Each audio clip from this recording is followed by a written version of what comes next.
A maioria das pessoas está tão identificada com a voz dentro da cabeça, com o fluxo incessante de pensamento involuntário e compulsivo, e com as emoções que os acompanham, que podemos dizer que esses indivíduos estão possuídos pela mente. Quem se encontra inconsciente disso, acredita que aquele que pensa é quem ele é. Essa é a mente egóica. Chamo-a de egóica porque existe uma percepção do eu, do ego, em todos os pensamentos, lembranças, interpretações, opiniões, pontos de vista, reações e emoções. Isso em consciência, espiritualmente falando. O pensamento, o conteúdo da mente, é condicionado pelo passado, pela formação, pela cultura, pelos antecedentes familiares. O núcleo central de toda a atividade mental consiste em determinados pensamentos, emoções e padrões reativos repetitivos e persistentes com os quais nos identificamos com mais intensidade. Essa entidade é o próprio ego. Na maioria dos casos, quando dizemos eu, é o ego que está falando, e não nós, como temos observado.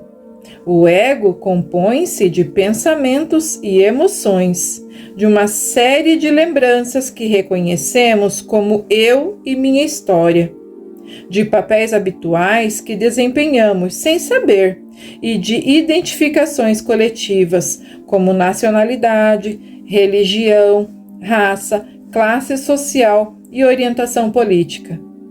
Ele contém ainda identificações pessoais, não só com bens, mas com opiniões, aparência exterior, ressentimentos antigos e conceitos sobre nós mesmos como melhores do que os outros ou inferiores a eles, como pessoas bem-sucedidas ou fracassadas.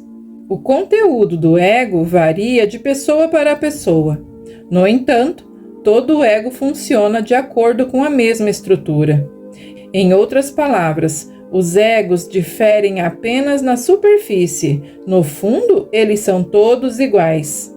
De que maneira são semelhantes? Eles existem à custa da identificação e da separação. Quando vivemos por meio do eu construído pela mente, que se constituiu dos pensamentos e das emoções do ego, a base da nossa identidade é precária, porque os pensamentos e as emoções são, por sua própria natureza, efêmeros e instáveis.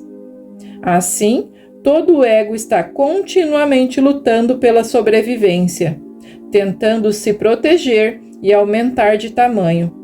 Para sustentar o pensamento do eu, ele precisa de algo oposto, que é o pensamento, o outro. O eu conceitual não consegue sobreviver sem o outro conceitual. Os outros são, sobretudo, os outros quando os vemos como inimigos.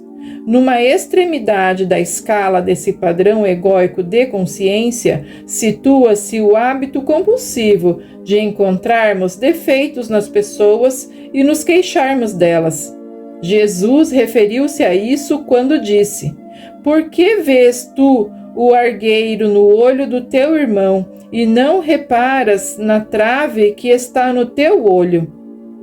No outro extremo da escala, encontram-se a violência física entre indivíduos e as guerras entre países. Embora, na Bíblia, a pergunta de Jesus permanece sem resposta. Ela é, sem dúvida. Porque quando critico ou condeno o outro, sinto-me maior, superior.